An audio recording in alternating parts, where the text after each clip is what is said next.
Vatandan kelgan uçurlar. Türkiye'den qaytqan Uyghur yaş Xitayning jazo lagerida qamaqliq. 2021-yili 7 ayning 17-kuni Uyghur axborot markaziga kelgan uchurda bildirilishicha, Türkiye'nin Adana şəhərində o'qigan 28 yaşlıq Muhammed Ömer ismli Uyghur yaş 2021-yili 2 ayning 11-kuni Türkiye'den vatanga qaytqan bo'lib, hozir Xitoyning jazo lagerida ekanligi ma'lum. Bu yoshning zodi nima sababdan qaytib ketganligi haqida aniq uchur bo'lmasimi, ammo ba'zi Uyg'ur yoshlarning bir Uyg'ur Xitoyga qarshi harakatlarga aralashmasila, Xitoy uningga cheqilmaydi degan so'zga hali ham ishondiganligi ma'lum bo'lmoqda. Xitoylar chet ellardagi Uyg'urlarni qaqti-soqti qilmoqda. 2021-yili 7 ayning 16-kuni Uyghur axborot markaziga kelgan uchurda bildirilishicha, Xitoy hayonkashlar hozir Turkiya qatorliq joylarda harakat qilib, vatanda uy mulklari pechatlangan Uyg'urlarning uylarini va yer mulkini arzon bahoda setib olmoqda ekan. Ma'lum bo'lganidek, nurg'un Uyg'urlar vatanga qaytalmaganligi uchun Xitoy undaq kishilarning uylarini pechatlab, mol mulkini to'nglatgan. Ba'zi Uyg'urlar ilgari ashundaq uylarni Xitoylarga sotmoqchi bo'lgan bo'lsa-mu, Xitoy hukumatining qattiq cheklamasi tufaylidan sotalmagan. Amdilikda Xitoy hukumatining bevosita qo'llashi ostidagi noma'lum Xitoylar Turkiya qatorliq yerlarda paydo bo'lib, Uyg'urlarning pechatlangan uylarini setib olmoqda ekan. Xitoylar uyi pechatlangan Uyg'urlar bilan ko'rishib, adresi va uchurlarga asosan vatanda o'z odamlari orqali uyni ko'rdikan va baho qo'ydikan. Vatanda uyning bahosi qancha bo'lyotidi, buni Xitoylar bekitdikan. Ikki taraf kelishgandan keyin Xitoy konsulxonasiga kirib, hujjatlarga imzo qo'ydikan. Xitoy elchixonasi guvoh bo'lgan hujjatlarni elib borgan Xitoylar Uyg'urlarning uylariga ega bo'ladikan. Her uydan Xitoylarning oladigan foydasi 100 mingdan 200 minggacha bo'ladikan. Undan boshqa Xitoylar Uyg'urlarning vatandagi pullarini yo'tkab beradigan mulozimatni qiladigan bo'lib, her $1000 uchun $50 $80 haq oladikan. Bu ishlarning hammasining keynida Xitoy hukumati bo'lib, bu Xitoyning Uyg'urlarni iqtisodiy jihatdan texmo vayron qilishdagi bir hilasi ekanligi ma'lum bo'lmoqda. Amerika Davlat İşleri Mahkemesi Xitoyning Uyg'urlarni bostirishini insoniyatga qarshi jinoyat dedi. Bloomberg agentligining 13-iyuldagi xabarda bildirishicha, Amerika Davlat İşleri Mahkemesi yaqinda e'lon qilgan dokladida Xitoyning Sharqiy Turkistonda yurgizayotgan bostirishlarini dunyodagi 6 o'rindagi bostirishlardan biri deb jakarlagan va Xitoyning qilmishini insoniyatga qarshi ishlangan jinoyat degan. Amerika Davlat İşleri Mahkemesi bu haqdagi dokladida insoniyatga qarshi jinoyat ishlashga aniqlama berib, insoniyatga qarshi ishlangan jinoyat turmaga qamash, qiyin qistoqqa elish, majburiy tug'mas qilib etish va ziyonkashlik qilishdir deb ko'rsatgan.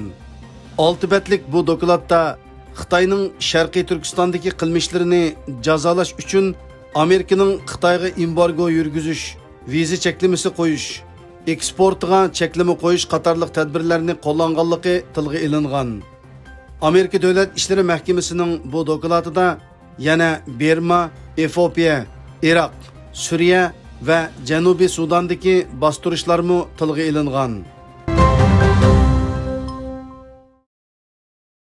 Mike Pence Bidenga chaqiriq qildi. Amerika Fox xabarlar to'rining 15-iyuldagi xabariga ko'ra, Amerikaning sobiq muavin prezidenti Mike Pence 14-iyul Amerika Miros fondida so'zlagan so'zida Amerikaning navbatdagi prezidenti Joe Bidenga xitob qilib, Xitoy COVID-19 yuqumliq virusining kelish manbasi haqida ochiq ifoda bildirmagan. Shundaqla Sharqiy Turkiston xalqiga qaratgan kishilik huquq dafsandichiliklarini to'xtatmagan taqdirda prezident Bidenni 2022-yili Beijingda o'tkaziladigan Olimpik musobaqasini bekor qilib etishni talab qilishga chaqirdi.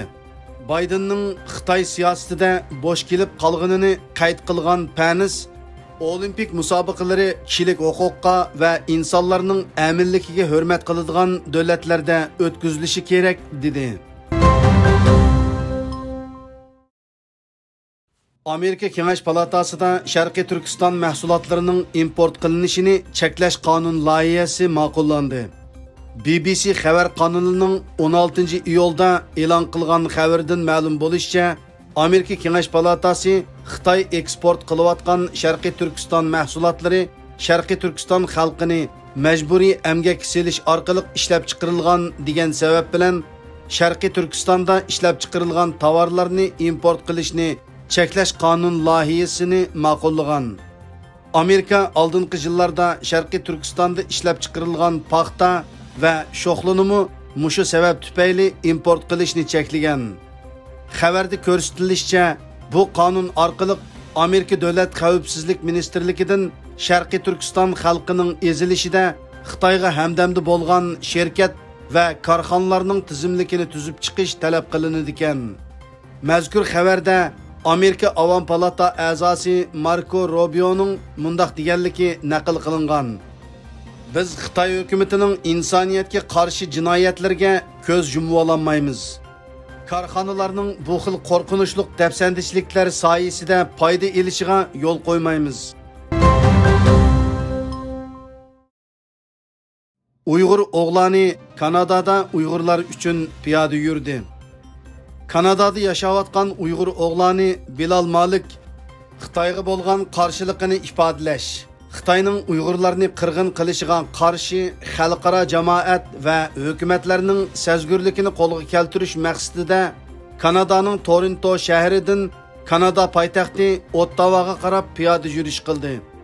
Uyg'ur o'g'lani Bilal Malik 4-iyul Kanadaning Toronto shahridan Kanada poytaxti Ottawaga qarab piyoda yo'lga chiqqan bo'lib, Facebookda e'lon qilingan bayonotida u 500 kilometrga yaqin bu musofani piyoda yurishidagi maqsadlarini bayon qilib, munolarni bildirgan. 5-iyul Urumchi qirg'inchiligining 12 yilligini xotirlash, Uyg'urlarning mustaqillik talab qiladiganligidek siyosiy g'oyasini dunyoga bildirish, Xitoyning aziz millatimizga yurgizayotgan qirg'inchilik siyosatiga qattiq noroziligimizni bildirish va oldimizda o'tkazilmoqchi bo'lgan Beijing qishliq olimpik musobaqasini boykot qilishga chaqirish. Shundaqla o'zim yashayotgan Kanada davlati parlamentining Uyg'ur erkiy qirg'inchiligini e'tirof qilganlik munosabati bilan Kanada hukumatini parlamentning qaroriga asosan harakatga o'tishga hamda dunyo miqyosidagi Uyg'ur panohlik tilaguvchilarga ega chiqishga chaqirish maqsadida 7-oyning 4-kuni yakshanba Kanadaning Toronto shahridan Kanadaning poytaxti Ottawaga 15 kunlik piyoda menish harakatini boshlamoqchiman. Uyg'ur o'g'lani Bilal Malikning bu qitimliq yurishi 15 kun davomlashgan bo'lib, dunyoning har qaysi joylaridagi barcha vatansuyar Uyg'urlar Bilal Malikning bu jasoratiga opirin o'qiydi.